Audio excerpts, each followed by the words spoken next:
On this episode of the Mompreneur Show, I'm talking to Nicole, the CEO of Mom Trends, and also an author of an incredible book called Mom Boss. And I'm going to link it down below in the comments so you can check it out. An incredible book. And I totally misplaced it at home, so I can't bring it and show it to you. But welcome. My name is Vicky, and this is a show that features amazing stories of the most remarkable mompreneurs. Thank you so much for joining us.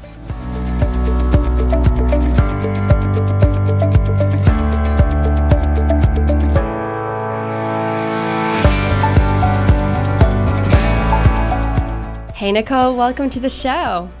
I'm so excited to be with you today, Vicky. How are you doing? I am so excited to have you here, and I'm doing good. And I was really looking forward to having you on the show, and I'm so happy that you're here with us today. Well, I think one thing that mompreneurs do is we share, and I think that we love to connect with one another, with people who have that same sort of entrepreneurial spirit. So happy to be here with you. Absolutely. And one thing that I want to share with our audience and with you is that a lot of these guests that come on a Mompreneur Show, they're very, they're authors like you, authors and CEOs of huge companies. And, oftentimes most of our, I would say all of our moms have been amazing and very down to earth, but I feel like especially you have been so easy to talk to, so easy to book. You have been so responsive, and I feel like you're not playing that like I'm the cool one over here, I'm the successful one. Like I feel like you're so relatable, and I appreciate you so much for that, and thank you so much for being you. You are very welcome. I would like to think that my children are definitely the ones who ground me, because no matter what the successes are, I'm still judged on the dinner I cooked last night with them. So they keep it really honest and real. Yeah, right. And so thankful for kids. They teach us so much in life. But I really appreciate you, Nicole, seriously. So let's get started. Let's talk about Mom Trends. And you started off as a blogger, and now you have $1 million empire, literally. And I want you to go back and track back and share with us how it all started, because a lot of moms here joining us live today, they're just starting out. They're maybe a year or two into their business, and they want to know how can they take it to the next level. Well, I think slow growth is to be expected in the first years. We're coming up on our 10th year anniversary in April of 2017.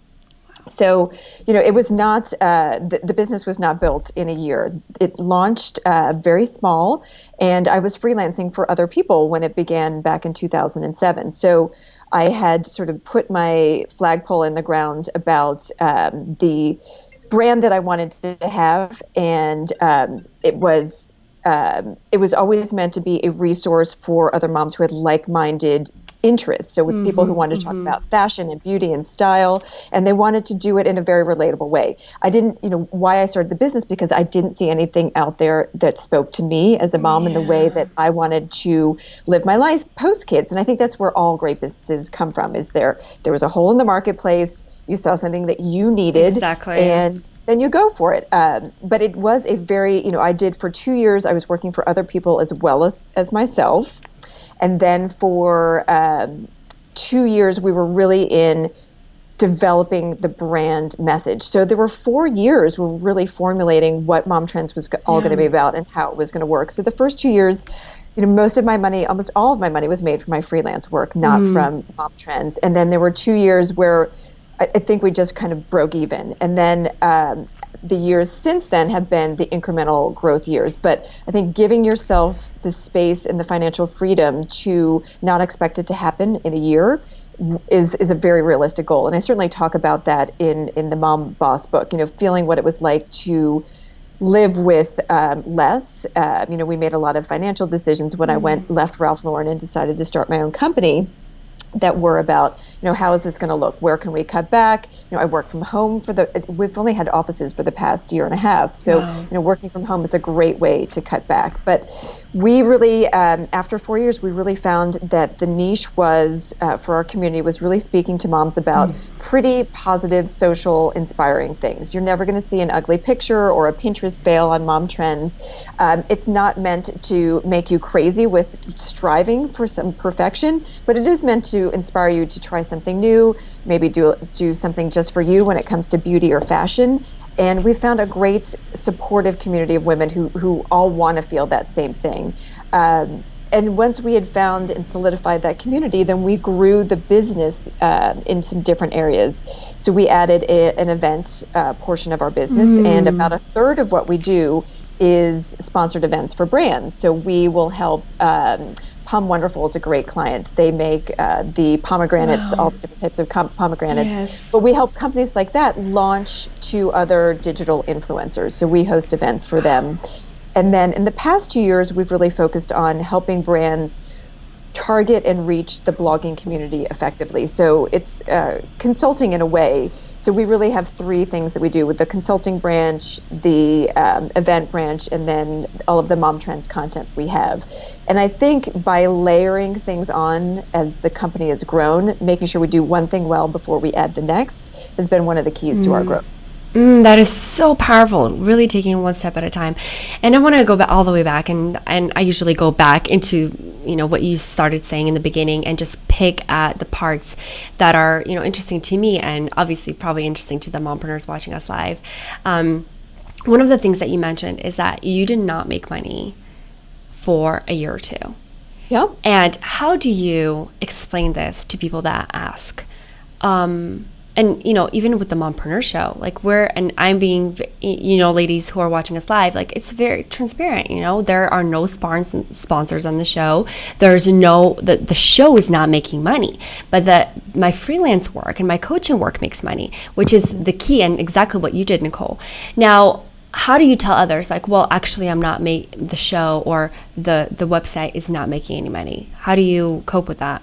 I think the first 2 years when I was freelancing, it was easy to explain that this, I'm trying to figure out what I'm going to do with my own site, and I'm working for other people right now. And that made a lot of sense. And we've had so many bloggers over the years that have done work for me and projects for me where we've paid them and they're developing their own businesses as well. And that's perfect. Get a mentor. If you can get a mentor where you're getting paid for it, even better, where you're getting information, you're getting guidance, you're getting great business advice just from seeing what they're doing and how their organization works. That's fantastic. And I would say, the trickier thing was the 2 years where I wasn't doing the freelance. I was really focusing on growing the business. And we were just, after all of the expenses, and I would say, I'm counting the expenses of babysitting too, that I was at the end of the day, there was not anything left after those 2 years. I wasn't pulling from our savings to develop this expensive blogging habit, but I wasn't making any big financial headway in those 2 years as well. Now, I will also say in that period was also when my kids were super little. So when I started the blog, I only had one daughter. In those 4 years, I had a second daughter. It was breastfeeding, it was potty training, it was sleep training, all was happening in those 4 years. So I did give myself permission to not grow at a rapid pace. There were many times where it was just enough to have the business and keep it viable was okay. And I want to give all of the moms out there that permission that when you are starting and you have little kids, do not feel like you have to shoot for the moon. It is enough to keep your resume going and to keep one foot in the work world. So when the kids are bigger, you're not starting from scratch. You've got this base. And then after those 4 years, at that point, I had one of my daughters was in preschool. The other one was starting school. Yeah. And I started getting these hours back in my life. And then I could truly start building the brand. I love that. Family always comes first. And I love seeing that you not only talk about that, but you actually live that. And I love how you talked about your family, about the balance part in your book, which is an amazing book, by the way. And so I want to go back a little bit and talk about how you came to the point where you thought you were ready to monetize and how you went about it. So after the 2 years where I was doing freelance and Mom Trends, I think the key for me was hiring somebody to come in and do the sales portion of it. I think it's very hard for when we're talking about editorial to dance on both sides, to be both the lead and the partner in the dance. That I wanted to be the storyteller, the creative energy, and the marketing force behind it, and then I really wanted somebody to sell the vision of it. So I was fortunate enough to find somebody who believed in the dream, and she's still with me today. Brooke is our marketing manager. And she was willing to work on commission, which was great. So she made 30% of whatever her sales were. Wow. And she was her kids are almost the exact same ages as mine. Wow. So as we grew the company, she went from, coffee money in the first few months to babysitting money in the next few months to, now it's a meaningful job. Her family really accounts on her income. But she was willing to grow with me at the time. And if you can find somebody who believes in your dream as you do, that's a great employee to bring on. And I couldn't offer her hundreds of thousands of dollars in salary, but I could offer her, a true partnership that as the company grew, so would her compensation. That's incredible. So could you tell me a little bit more about Brooke and her position? So how did you how did you even call this position? Because you mentioned sales, but I'm thinking you have to really reach out to brands and find brands that you want to work with. So it is a sales in a sense, but was she trained in this before, or this was a new concept to her as well? So this all happened, by the way, the first conversation we ever had about this was on the playground. Our kids were in the church daycare doing the little Time for Twos play group. And we went to go grab a coffee while they were out in the church playground. With that half an hour break where it was the drop-off period, and we were talking about what we were going to do now that we were getting some of our lives back. And she said, I used to work in advertising. I said, that's crazy, because I'm actually looking for someone to help me with this brand. And as I explained the concept to her, she loved it. She has no interest in blogging or storytelling, which was also great. That, she didn't want to do my job, and I didn't want to do her job. And she's totally motivated by the customer relationship. She's definitely motivated by closing deals. So we are so complementary to one another. It's been great. That's amazing. And so the reason I'm asking is that I'm currently looking for someone, and it has been, a challenge both for me to even comprehend it all. It's I'm giving a piece of something away, and call upon these companies on my behalf. So if any of you ladies are watching and have any advertising experience, let me know. So Nicole, we have a question here on our website from the beautiful Deandra, I'm sorry, sweetheart. She said, so inspiring. What has been your biggest hurdle? Definitely, it's been time. I think that's the key. When I was writing Mom Boss, there's a million entrepreneur books out there, and there's a lot of great nuggets in them. But I think what makes a mom entrepreneur different is that we are putting the family first in what we do. I think entrepreneurs, you've got to have a killer idea, you've got to have a great work ethic, and you've got to figure out the financing portion of it. But from a mom boss, the different thing is you've got to figure out where the hours of the day are going to come from. And I think that's the biggest hurdle. And my family always comes first. I didn't get in. I didn't become a parent to farm it out, and I still want to be, incredibly present and focused. And believe me, I still fail.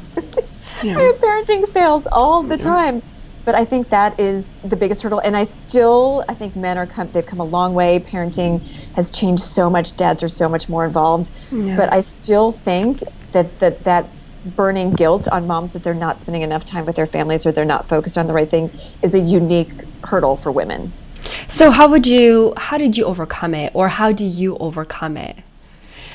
I mean, look, Vicky, I'm still not getting it perfect for sure, but I do think that there are a few things that I do that I've learned a lot as I've gone along the parenting journey, is just trying to be super present when I'm with my girls, and having hours that are really dedicated to family time. We do shut off the phones from 6 to 9. There's nothing that's plugged in our house. There's no TV, there's no laptop, there's it's family time. So we are preparing dinner together, we're eating dinner together, and then, cleaning up. And that's really sacred time in our family. And then I do have, 2 standing dates with my daughters where during the week they're scheduled in, just like all of my other meetings, where I meet with them individually and we just have mommy and daughter time. And I also have a date night, a standing date night with my husband. So, I'm a schedule girl, and that doesn't work for everybody. But for me, carving out that time and keeping it sacred on my schedule so everybody knows what really matters to me is that spending that time with them. And I think at the beginning, I tried to just squeeze in a few more emails here and a few more emails there when the kids were playing. And everybody got not a great version of Nicole that way. The work I was doing wasn't fantastic. The time with the kids felt disconnected. And the more I can just carve out and say, okay, this is dedicated to family time, this is work time, has been huge. And for us, the company has an office that we just opened about a year and a half ago, and having a place now that I can go and work. And then when I leave it, it's really done at the end of the day. I completely admit I go back on after everybody in my family goes to sleep. I usually work for another 2 or sometimes 3 hours at night to make up for that 6 to 9 that I've just spent with my family, or the play dates that I've had with my girls. Oh, I love that so much, Nicole. That's incredible. And thank you so much for sharing that with us. And I'm a huge advocate for scheduling things, scheduling your priorities first, because then when you're invited somewhere to party, play date, let me check my calendar. And it's so easy to say no when you already have something more important scheduled. So I love that so much. So I appreciate you so much for sharing that. And ladies, those of you who are watching us live, if you have any comments about that, share with us. What do you do when you come home from work, from your office, or when your work day is over? I would love to hear your opinions. And then Wendy says, putting phones down is huge. And oh my gosh, it sure is. Jessica, welcome, sweetheart. So good to see you. And Anastasia, welcome, sweetheart. Wendy says, scheduling out mothering in is perfect. Yes, I love that. And Nicole, I agree. I have not gotten to a point where I've scheduled dates with my boys, but that is such a brilliant idea because each of them want that individualized attention. So, okay, let's go back into the business, the empire that you grew. And so how is it working with brands? Let's say Brooke came in and says, oh my gosh, we have Palm Wonderful on with us. They're signing on. What's next? So the ideal client, we will come up with a year-long program for them. So I can give you a great example. We've been working with Clorox for a number of years. I love the products. I've been using them both at home, and then I'm fastidious about cleaning everything on the airplanes. So I'm always traveling with those to-go wipes to wipe everything down. And they said, look, we'd love to come on for a year-long partnership. Fantastic. So we then came up, with the ideal client, then we'll come up with the creative ways to involve the brand with our community. And I said, okay, we have this book tour. I'd love to pass out samples at the book tour for moms. We had the little to-go packs and we had Clorox bleach pens that everywhere that we've gone on the book tour, we've been able to give these out as little gifts. And then we came up with a mompreneur interview series where I've interviewed different women who've launched businesses and getting, some of their mom boss tips. And it's all been sponsored by Clorox as well. So, we're then able to integrate content that I wanted to write about anyhow, events that I wanted to go to anyhow, and then just bring on a brand partner. So that is ideal content creation. And then we can say in the calendar, okay, we want to do a Thanksgiving cleanup post with you. We want to do a New Year's resolution post with you. And that's really where creative content happens. And that's where our readers are getting the best benefit as well, because the editorial is just as good as, quote unquote, pure editorial that was not paid for, because we've planned it, we've thought it out, we've had photo shoots. It's going to look like everything else on Mom Trends. The harder things for us are when a brand lands in your lap and they say, okay, I've got $5,000 and I want you to write about this and it needs to be live by this date. And that's definitely more challenging. I wouldn't turn that down, but that's when we have to get a little bit more creative. We've got to be able to turn things around quickly, make a photo shoot happen, come up with some storytelling that's going to make sense for it. But we've been really lucky that the brands that we've worked with, we tend to see so many repeat customers that come back year in and year out, because we're definitely in the business of making the brands shine and keeping our community happy. And those are the two things we talk about in every single sales meeting. Oh my gosh, that is so good. There's so much thought and masterminding that goes into this. This is incredible. You actually think through and plan everything out. That's amazing. So I have two questions that came up. One, have you ever had any brands approach you that you have no connection with them? You don't like them, you don't believe in what they do?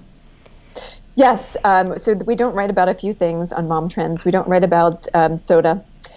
We don't write about gaming unless it's some sort of, there's been a few mom games that we've vaguely written about, but I'm not into gaming. My kids don't game, so it's just not something that we cover. A lot of the sugar-laden food, junk food, fast food, all of that is completely off-brand for us, and we don't take that business. So I will say there's, one company that rhymes with Shmoka Shmola that's come to us a number of times, and there's not a check with enough zeros on it to have it make sense. I had a Diet Coke, I would even call it an addiction, and it took me so long to get off of it. Oh, and by the way, ladies, as soon as I kicked the habit, I dropped 10 pounds like that. They just fell off my body as soon as I stopped drinking Diet Coke. Wow. My health was better. So many things changed that there's just not enough zeros on the end of the check to make me write about sodas again. Oh my goodness, that's incredible. So companies are really knocking at your doors and you're like, nope, that's incredible. None of it. Amazing. Okay, and another question that I had for you, and by the way, this is so valuable. I really, really appreciate you. So in the beginning, when you were just reaching out to brands, when Brooke was reaching out to brands, and we don't talk about stuff that we're going to talk about before the show, ladies, just so you know. So this is all raw content. And Nicole, if you want to talk about it, awesome, thank you. And if you don't, it's fine, because I'm going to ask you about numbers. Sure. How do you know if it's a good number when you're starting to work with companies? Let's go, maybe if you're comfortable sharing back when you were just starting out, what were some of the figures that sponsors and brands were willing to pay? Definitely. When we were just starting out, it was also a different makeup on the blog. So people had more banner ads then. Mm-hmm. So we were happy selling $100 banner ad. I mean, Brooke and I were high-fiving in our, at the coffee shop where we were working side by side because we didn't have an office. So those were fantastic, and we didn't have any overhead to cover there. I had my URL that I bought and some web feeds, but it was a really low cost. So we were happy with those smaller buys, and sponsored posts I think were maybe $150, $200. We thought those were awesome. And then we did a lot of affiliate work back in the early days, where I don't know if everybody knows, an affiliate is when you talk about a brand or product, and if one of your readers buys that product from your mention, you get a percentage of the sale.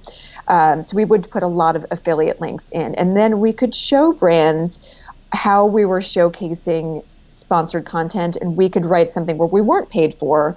And maybe it was, I think in the early days, I did a SodaStream review. SodaStreams are those seltzer bottles.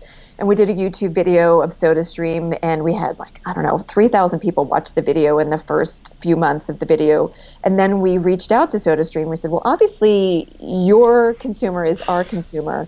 We had affiliate links in there. We were able to show how many affiliate sales we had. And then SodaStream came back in and they did a sponsored post, and then they did an event with us as well. Wow. Because we proved to the brand, okay, number one, we're brand fans. We're using this product all the time. Number two, people are actually purchasing from what we say. And number three, we get you. We're here to help you tell your story as well. So that's a great way to get started, to show some examples of how you would partner with a brand and then reach out to them as well. That is huge. That is beautiful. Oh, go ahead. So now I would say, we're probably not doing sponsored posts for less than $2,500 now for our website. So, to go from $100, $150 to $2,500, but our traffic has also increased exponentially as well.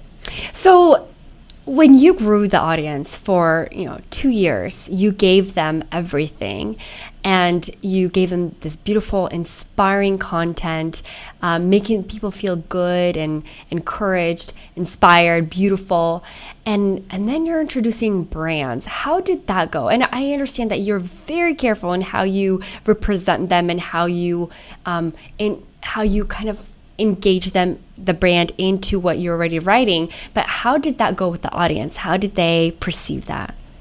Well, one smart thing that I will give myself credit for, Mom Trends was never Nicole's parenting journey. It was never, pictures of my girls with these deeply personal essays. It was always very problem solution based, as in my eyebrows, I have time to maybe care for them 5 minutes a month. How and am they I going to? Amazing. But But so this is the type of problems that we're here to solve. We're like, well, you know what? A great brow pencil, you can do it in your. That's what we've been around. So I don't think it was shocking, because we were talking about brands from the absolute beginning of Mom Trends' life. I think it is much more challenging for today's Instagrammers, where they post these beautiful family photos, and they're kind of pouring their hearts into the comments, and then they get this massive following, and then all of a sudden it's they're holding a can of whatever, and they're talking about this can. That's a little bit jarring to a community that, wait, I thought we were just talking about 100% you and your family, and all of a sudden you're holding up a Vita Coco water bottle. So I think, staying honest to your community from the beginning, if you are one of those deeply personal bloggers, you're going to write some posts. I know my friend Chrissy from Dear Chrissy, it's a beautiful website. She writes posts to her readers every now and then, and Mama's got to pay the bills. I've built this site, and now I've hired photographers, and I've got to pay web designers. None of that comes free. Plus, I'm developing all of this content for you. So every now and then she has sort of lay it all out there, chat with her readers, and I think that is extremely valuable as well, if you do have a site that is more personal in nature. Now, Mom Trends has always been problem solution based, so I don't think anybody freaked out when we started talking about brands. So good. Oh my goodness. So good. And it's interesting that you mentioned about Instagram, about cute family photos, and all of a sudden there's a sponsored post. And I noticed that, they would get like 3,000 likes on their family photos and their personal photos. And then a sponsored post would get significantly less, like 300, like insane amount of less of interaction than, so that balance is so important. And I feel like, so many moms actually went and created their new Instagram account, or went off private, but it's so hard to do once you already built this huge audience. So, and I have a really good question from Christina. She was also a guest on our show. Do you have different packages for larger companies compared to smaller handmade companies? Well, first of all, we tend to give things for free to smaller handmade companies. So if I can find something that is delightful to me, both visually and as a brand, we're 100% likely to write about it as editorial, that it's just going to get featured on the site. So especially when it comes to fashion, beauty's a little tougher, because I'm really picky about how much testing that they've done. And I'm not so into the home batched beauty products. But when it comes to fashion, or toys, or books, or anything where somebody's invested a lot of themselves into the product, that's great editorial. At the same point, Audi does not need me for free editorial stories. Exactly. If Audi would like to have a part of my community, they've got to have a big budget. That's completely different from a woman who's got a new shop of any sort that she's trying to make a go of it, or a new fashion brand for kids, or she's making headbands. So that's exactly what it is. Like Christina, she's a successful mom entrepreneur, and she created these adorable bibs that don't ruin the baby's outfit, and they are selling like hotcakes. I mean, she's the next what is it called? The name completely ran. Moccasins, what are they called? Freshly picked moccasins. Like she's next freshly picked moccasins, and she literally poured her heart and soul into that. And it's so inspiring to see her really taking her brand and her products to the next level. And so, Christina, I just want to commend you. And she's from billybibs.com. So, Christina, you're amazing. Awesome. So, Nicole, like the time is running. Still want to get to so many stuff.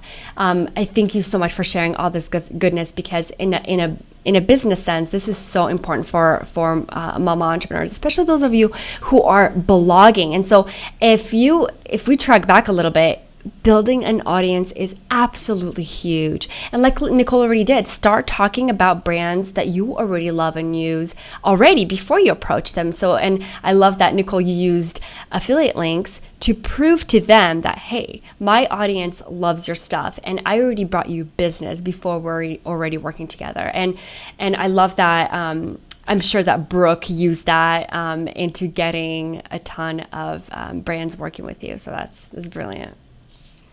So let's talk a bit more about the family side of things.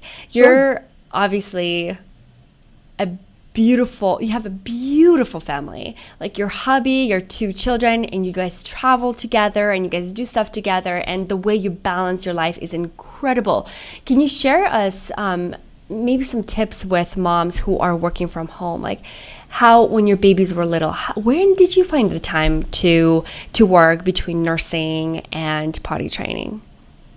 So I will say, first of all, I never watch television. I couldn't tell you what the latest like trendy show is. I'm sorry, but something has to give, and that was it for me. I just I wasn't up to date on any shows. And then sleep. I'm going to be honest. I think that 8 hours sleep. I probably get 8 hours once or twice a month, and I alert everyone that it is going to be a big sleep night for me. And please don't, unless the house is burning down, let me get that. I think on average, I'm usually like a 5.5 hour girl.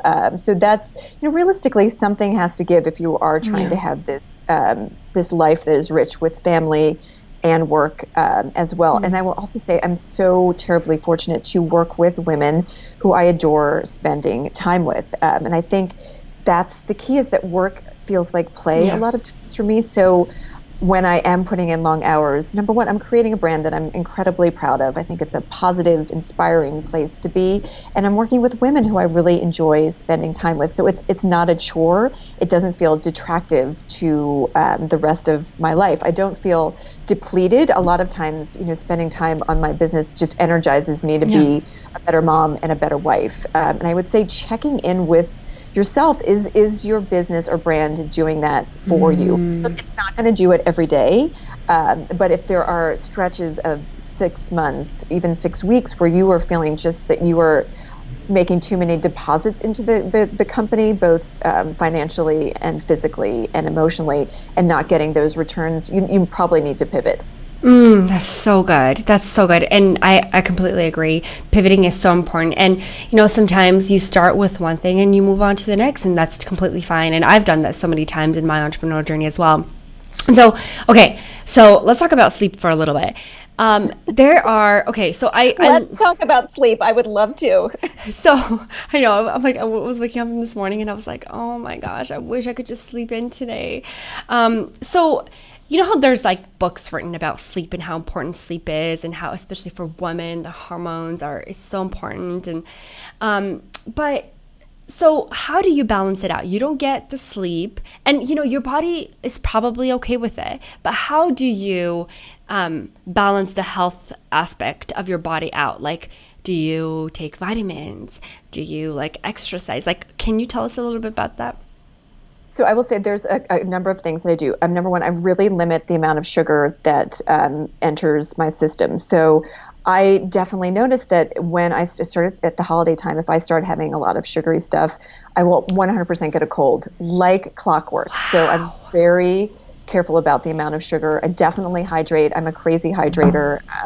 It's a running joke around our family. My husband, a couple times a year, will send out hydration memos to put it on all of our calendars when we're about to go on a ski trip, and it will pop up a couple of times throughout the day. I love him that he looks after us. We cook home cooked meals 5 or 6 nights a week, so we can really control the type of food that we're eating. So I'm really invested into wholesome meals as well. And I exercise probably 5 or 6 days a week. I'm the type, I won't add that extra hour in sleep, but I will make a running date with a girlfriend. I have 2 running partners, one that I run with on Tuesdays and one that I run with on Sundays, and they're standing appointments. And I also have a woman I play squash with on Mondays and then on Wednesdays. So having these really scheduled events, it's my girl time, and it's also the time where I'm making sure I'm taking care of my health.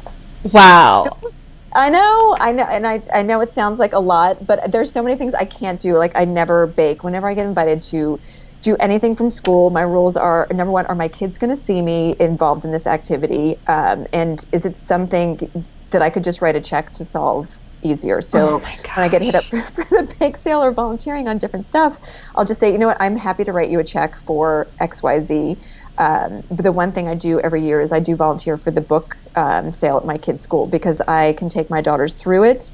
I get to showcase different things. I've always loved children's literature, and it's really meaningful to me that they see me on the front lines. I check in with them throughout the day. So that's my go-to thing. But I refuse to feel guilt for saying no to other things that I can either write a check for or that just don't need to get done, in my opinion. Oh my gosh, so good. Because my son is having both of my kids are having Christmas parties this Friday, and I'm like, oh, I should bake cookies for them. And it's definitely no, because you're right. Like, I have so many other things that need my priority, unless it's making cookies with them. So I love that you shared that. Yeah, exactly. And I feel so bad for all the times that I made cake by myself without them. But anyway, life moves on. Nicole, you have such a beautiful family life balance. Like, it's incredible. What is like maybe one piece of advice that you can offer for mom entrepreneurs who are maybe a year or two in their entrepreneurial journey? Oh, I love this question. So I'm going to show you. So, and Mom Boss, there's the cover. We had this whole chapter about the other people that are involved in your business, even though they're not founders or co-founders. I think that the conversation needs to happen early on of where are these hours going to come from in your life, and making sure that your family is invested in it, not in the financial way, but in that they know what you're getting out of this is your sense of health, self, and that you're also getting out of this the ability to create a career for yourself. It may not make money in the first year, but it's something that's going to be able to grow as your children grow. And I remember having this really juicy conversation with my husband about 5 years ago, where I was working definitely longer hours. I was not being as intentional about when I was working and when I was not working. And we had this whole very deep conversation about, he was basically saying, look, our family is going to be fine if you don't do this. We're financially set. And I had, I'd had the conversation of, well, what happens if something happens to you? And he's like, well, we have life insurance. What if something happens to our relationship? He's like, well, you can't think about that. And then finally, the thing that really sunk in was, well, these girls need an entrepreneurial role model, because there's no guarantee that they're going to marry somebody or date somebody who has the financial wherewithal to take care of them the way that you can with your family. That they need to know how to be self-sufficient. And I think that really clicked something in his brain, and maybe it will for other mom entrepreneurs out there with either your kids or your families, that you're showing them how to create a business. You're showing them how to bounce back from failure. You're showing them how to build something made of just out of your dreams and your ideas. And it is such a powerful gift to give your children, the gift of seeing you succeed, but also the gift of seeing you fail and then dust yourself off and get back up and try again. Nicole, that is so powerful. I really appreciate you sharing that, because our kids, they watch us more than they listen, I feel like. Because I can sit there and tell my kids all these good things about how to be a good person or how to be entrepreneurial, but that at the end of the day, they will look at mama and papa and see how they run their life. So that's powerful. Thank you. I agree. I think kids are always watching, sometimes listening. Yes. Yay, right? Nicole, again, thank you so much from the bottom of my heart for coming on the show and sharing so much wisdom with us. It's been my absolute pleasure. I am happy to, share other thoughts and ideas. I will say I'm always super available on Instagram and Twitter. It's almost 100% me. And Facebook, if there's questions people have, I'm happy to help them. And then the book has more great tips for building a brand and building the family that you want to have now and also in the future. Thank you so much, Nicole. All right, ladies, thank you so much for joining us on the Mompreneur Show. That was incredible, right? And I wish I had the book right here. It's literally at my house in some bin that I forgot where I misplaced it. But this book is a must. It's Mom Boss. Go to Amazon, Mom Boss. I will link it up in the comments below as well. Like, it's a must get for your sanity, for your business success. The thing is that I'm very careful about whose books I read and for what purpose. And so since Nicole is a mom, she has two beautiful girls and she has a husband, and she was able to create this incredible business while taking care of her hubby and her children. This is who I want to learn from. Nicole is who I want to learn from, because if somebody, like for example, like I want my marriage more than anything. I want to keep my marriage. I want to be married. I don't want to build this $1 million empire and then end up with no marriage. And so for me, that's very important. And you have to define what's important for you. All right. Thank you so much again for being here on the show live with me every single Monday.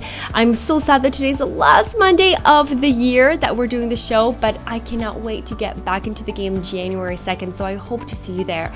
All right, ladies, I'm signing off. Vicky Lashenko, and this is a show that features amazing stories of the most remarkable mompreneurs. Thank you so much for joining us, and I'll see you January 2nd. Bye-bye.